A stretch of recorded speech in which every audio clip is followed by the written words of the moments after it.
More Michelle Obama rumors, Ivanka Trump's wardrobe malfunction, and the Lauren Sanchez problem. Tom Leonard spills all the behind-the-scenes inauguration drama. For half an hour of MAGA ecstasy and Democrat misery, the Trump rhetoric soared to the very top of the Capitol's 180-foot rotunda.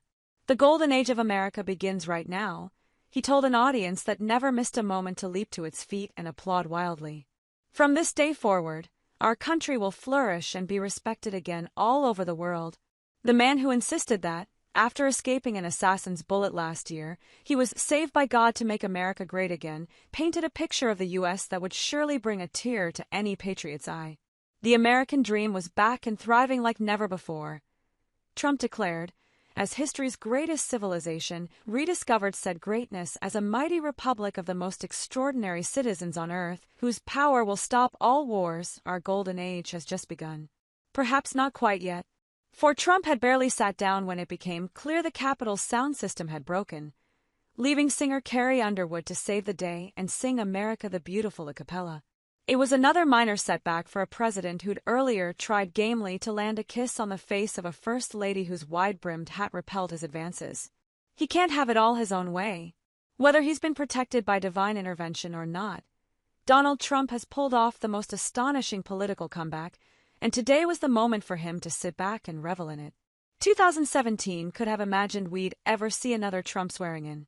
After all, we knew that even he had been surprised by his shock victory over Hillary Clinton, and nearly all the pundits regarded the Trump phenomenon as a mere aberration. Normal service would be resumed as soon as possible. Instead, it's Trumpism that has resumed. And today's second inauguration was brimming with the confidence and conviction that the first one lacked 8 years ago. At least America has been spared another row over whose inauguration crowd is bigger. The intense cold put paid to any repetition of Trump's dogged 2017 claims, challenging the notion that Barack Obama had attracted more people to Washington's National Mall for his 2009 swearing-in ceremony. With the inauguration moved inside the Capitol and other celebrations inside the city's Capital One Arena, Trump had a ready excuse for not breaking any records this time.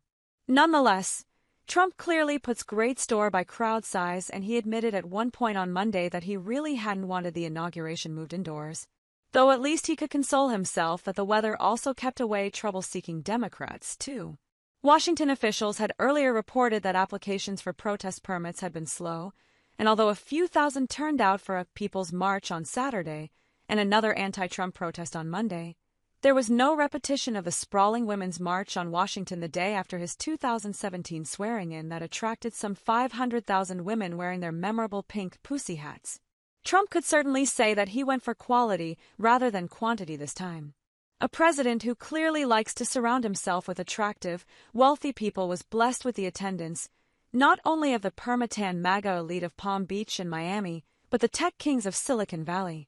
Some of the world's richest men, including Elon Musk, Amazon founder Jeff Bezos, Facebook boss Mark Zuckerberg, and Apple's Tim Cook, were given many of the best seats in the Capitol Rotunda and returned the favor by joining in the endless standing ovations.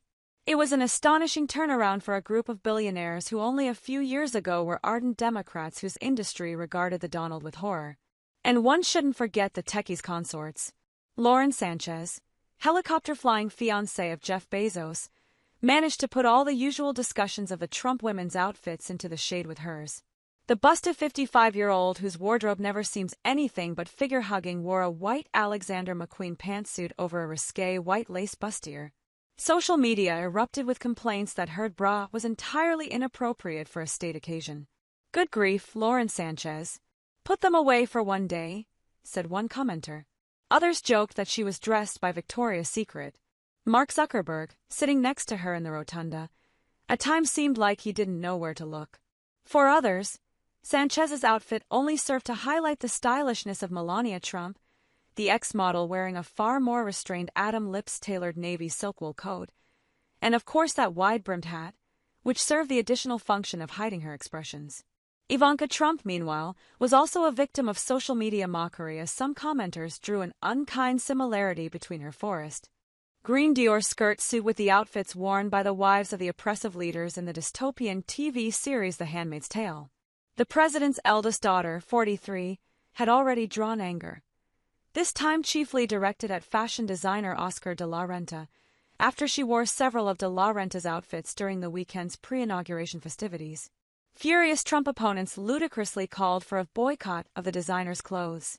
Usha Vance, the wife of the new vice president, wore a pale pink de la Renta outfit for the inauguration ceremony. One woman, however, was noticeable not for her appearance but her non-appearance at the inauguration. Michelle Obama broke with the usual tradition of ex-presidents and their spouses attending each swearing-in ceremony, leaving Barack to walk into the Capitol on his own. Although Michelle has given no explanation for her absence, sources close to the former First Lady stress she has stepped away from public life and certainly doesn't want to return to it in order to honor Trump. There's no overstating her feelings about him, a source close to Michelle told People magazine.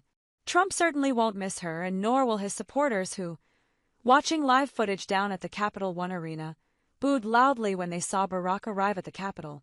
For Trump, who later appeared at the arena to sign some of 100 executive orders within hours of taking office, the day provided ample opportunities to do what he enjoys most: talk. He effectively delivered 2 inauguration addresses, one from a teleprompter in the Rotunda and another unscripted, more rambling one later at the Capitol's Visitor Center, in which he railed against his enemies, complained about Biden's last-minute pardons, and referred to the MAGA supporters jailed for their part in the January 6, 2021 attack on the Capitol as hostages. Some of those hostages, ironically, were back in D.C. last night, only this time to celebrate rather than to agitate.